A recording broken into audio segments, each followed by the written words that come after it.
É um Flamengo e Vasco com muitos elementos. A gente vem de um 6-1 do Flamengo sobre o Vasco no primeiro turno. Foi uma derrota humilhante, o torcedor do Flamengo tirou muita onda e tem que tirar mesmo, e o vascaíno está engasgado. Os dois estão motivados, porque estão classificados para a semifinal da Copa do Brasil.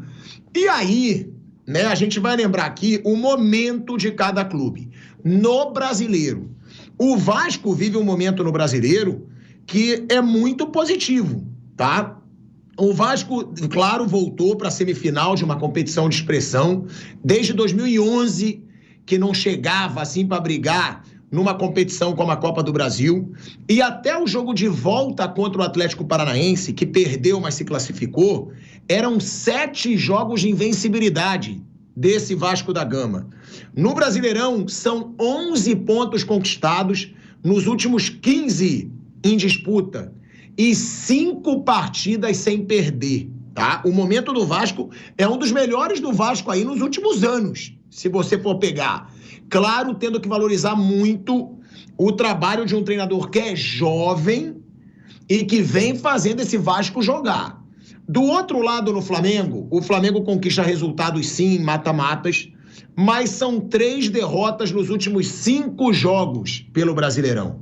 Perdeu para o São Paulo, perdeu para o Botafogo e perdeu para o Corinthians. Na minha opinião, 3 derrotas humilhantes. Contra o São Paulo não jogou nada. Foi 1-0 porque o São Paulo não aproveitou as chances. Contra o Botafogo, um atropelo. Contra o Corinthians, o Flamengo massacrado pelo Corinthians na Arena Corinthians.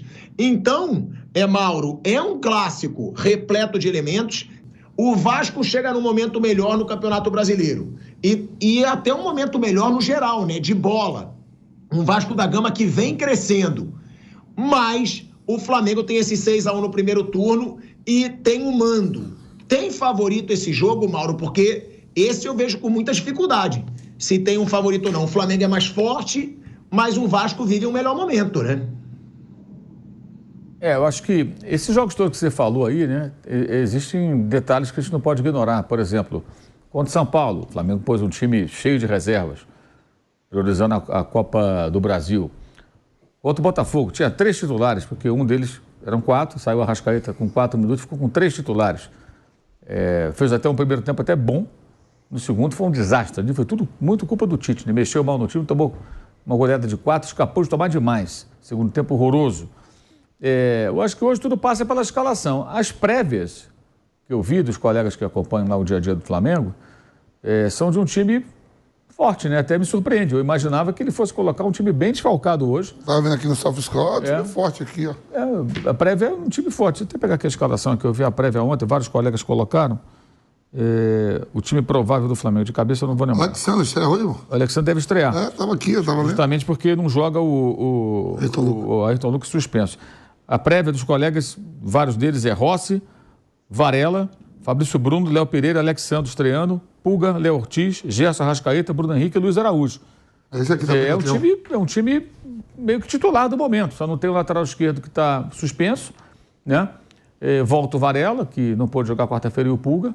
Mantém o Léo Ortiz no meio porque não tem o De La Cruz, que também está machucado. Se for assim, eu acho que o Flamengo entra com uma possibilidade maior de resultado. Se fosse com um time todo desfalcado, como eu imaginei que fosse, deixando de lado o brasileiro, ou se for, né, porque essa escalação é uma prévia, não está confirmada ainda, aí o Vasco terá um certo favoritismo. Se o Flamengo jogar completo, eu acho que o Flamengo tem mais chance, se jogar completo, tá? Porque tem muito isso, né? Muitos jogos que, sem contar, agora tem que se mobilizar para o jogo. Completo ou não, se for para se comportar como foi contra o Corinthians, aquele jogo ridículo, aí não adianta. Tem que se mobilizar para o jogo. É um clássico, é um jogo importante. O Flamengo ainda está nas 3 competições e precisa vencer para ficar ainda naquele bolo ali dos 4 mais bem colocados. E o jogo com o Peñarol é só na quinta-feira. Quinta-feira. Detalhe, o Peñarol ontem ganhou do Rampla Juniors no Campeonato Uruguai por 4-0. Time completo. Time completo. Só tinha uma mudança em relação à equipe que fez o último jogo do Peñarol pela Libertadores, que foi contra o The Strongest, né? Mas ali o Diego Aguirre, que é o técnico, montou uma linha de 5, mudou um pouco o desenho, pôs um outro jogador, fez uma mudança. Mas time titular ontem. Ou seja, jogou no sábado completo para jogar na quinta-feira. O Flamengo joga domingo completo, ou quase isso, para jogar na quinta-feira. Tem um dia de diferença, mas o time uruguaio tem uma viagem, o Flamengo não tem. Né? O outro jogo é na outra quinta. Aí sim, no domingo, contra o Grêmio em Porto Alegre, eu creio que ele coloca um time bem desfalcado. Como eu imagino que o Peñarol, se jogar no final de semana, não sei se adiou o jogo ou não, pelo Campeonato Uruguaio, também preserve seus titulares, como fez antes do jogo contra o The Strongest. Jogou com o time todo reserva antes de viajar lá para La Paz, onde perdeu de 1-0, mas tinha vencido por 4-0 e naturalmente se classificou. Então acho que passa muito pela escalação do Flamengo. O Vasco vai jogar completo, o Vasco não tem jogo no meio de semana, o Vasco só vai jogar agora no comecinho de outubro pela Copa do Brasil, além dos jogos do Brasileiro. Está bem colocado, o Vasco pode pensar inclusive em vaga na Libertadores pelo Brasileiro, dependendo do número de vagas, ele está numa posição que permite a ele sonhar com isso. Reagiu muito bem o Vasco, uma ótima reação do time depois de chegar no fundo do poço, que foi ainda com o Álvaro Pacheco, o popular Boina, tomando de 6-1 do Flamengo, né, na maior goleada da história do Clássico. O time reagiu bem no campeonato, vem de uma classificação muito difícil, muito marcante contra o Atlético lá no Paraná, especialmente porque perdeu um jogador expulso no primeiro tempo, quando perdia por 2-0, o placar que eliminaria o Vasco, foi buscar o gol da classificação e sustentou depois com um homem a menos esse placar de 2-1 para o Atlético que o classificou, né, nos pênaltis, né, foi para os pênaltis, depois acabou se classificando. Então, eu acho que se o Flamengo jogar completo, acho que o Flamengo tem um leve favoritismo no jogo de hoje. E nesse jogo tem muito isso, né? Agora depende da mobilização. O Vasco tem certeza que vai mobilizado, com muita motivação, especialmente pelo que aconteceu no último clássico. Era outro técnico, outro momento. Hoje não vejo a menor chance de acontecer algo parecido com aquilo. Mas o time que o Tite parece que vai escalar, se for de fato esse, é um time forte. É um time forte. E eu acho que aí, se for isso, é correto. Porque o brasileiro não pode ser tratado como algo secundário. Até entendo domingo que vem, porque aí tem Libertadores no meio. Aí e Peñarol vai ser uma guerra. Se o Flamengo não vencer bem na quinta-feira, vai ser muito difícil buscar a classificação lá no campeão do siglo. O estádio vai ser um caldeirão, a torcida em cima, um time que vai competir muito. Então o Flamengo na quinta-feira já tem que fazer um placar. Uma vitória por 2 gols, para ter o mínimo de barganha para negociar lá. Se for com um empate, uma vitória amarga, vai ser bem difícil lá. Já vai ser de qualquer maneira, mas vai ficar mais difícil ainda se o Flamengo não tiver uma vantagem mínima. Parecido com o que foi o jogo da altitude. Não tem altitude, mas vai ter uma atmosfera muito adversa. Eu imagino no jogo lá em Montevidéu, que será no dia 26, né? Dia 19 agora no Rio, dia 26. Os jogos são às 7 da noite, por sinal, esses jogos da Libertadores. Hoje, 6h30 da tarde, o Flamengo e Vasco. Agora, vive um momento impressionante o Vasco, né? O Vasco do Rafael Paiva, é até bom, né? A gente dá a creche, o treinador jovem, é impressionante o que a gente fala hoje sobre o Vasco, além de classificação, os números que eu trouxe aqui. No Brasileiro são 11 pontos conquistados nos últimos 15 em disputa. O Vasco já esteve lá embaixo. Agora o Vasco já subiu muito na tabela, não se fala no Vasco brigando contra o rebaixamento. É um Vasco classificado para a semifinal de Copa do Brasil. Então, Tico, o clássico lá de 6-1 foi outra jornada, né? Você vai pegar aí o Vasco, né?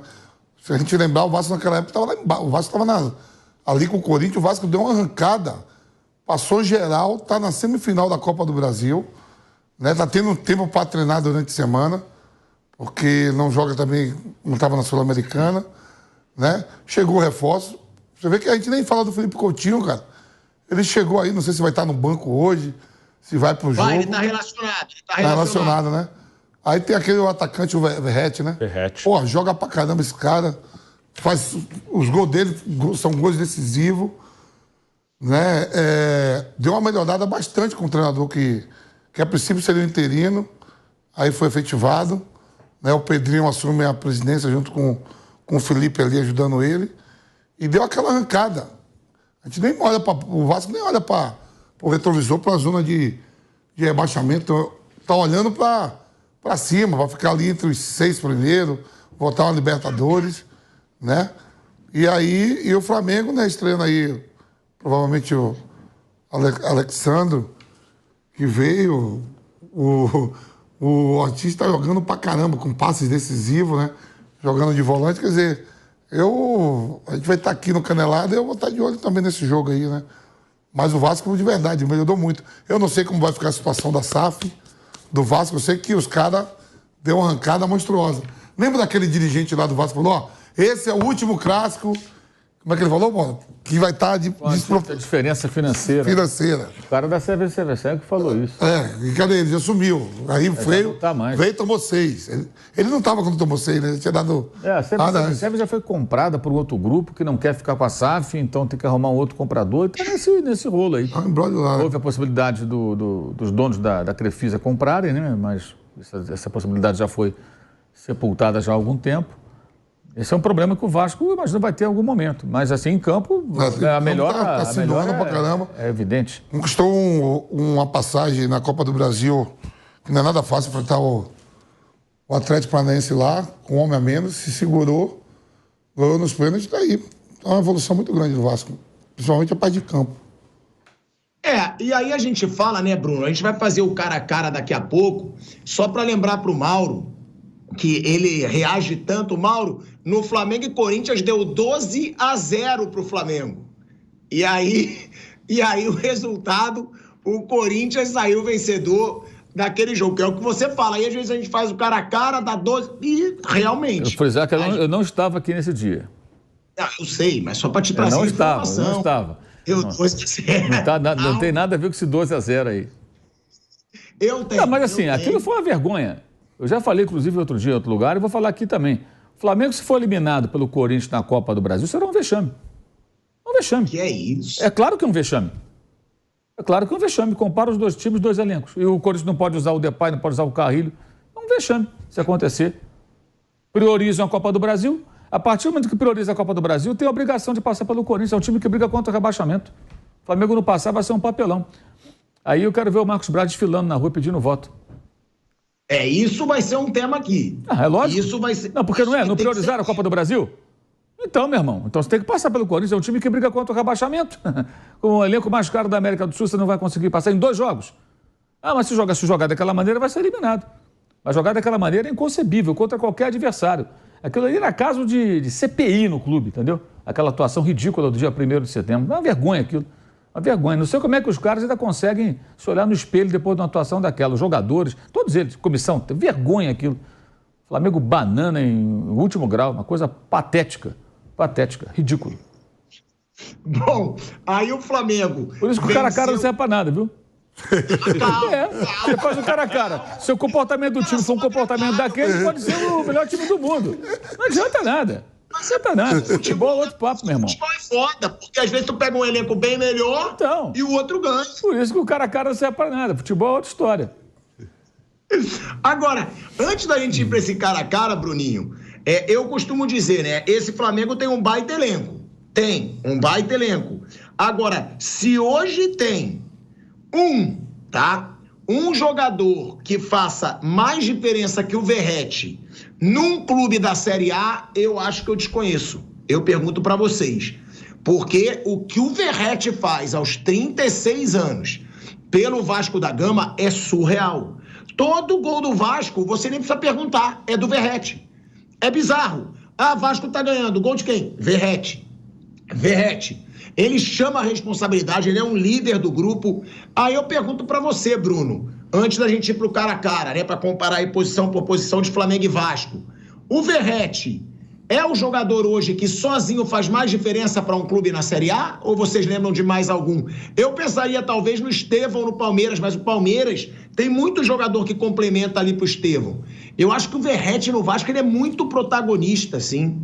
Eu acho que nesse sentido de dependência de um time para um jogador, uma ausência dele, talvez não tenha ninguém mesmo que tenha um peso assim tão grande, né? Se ele ficar fora, o Vasco perde muito, né? O Vasco, ele é um jogador fundamental, não tem uma reposição.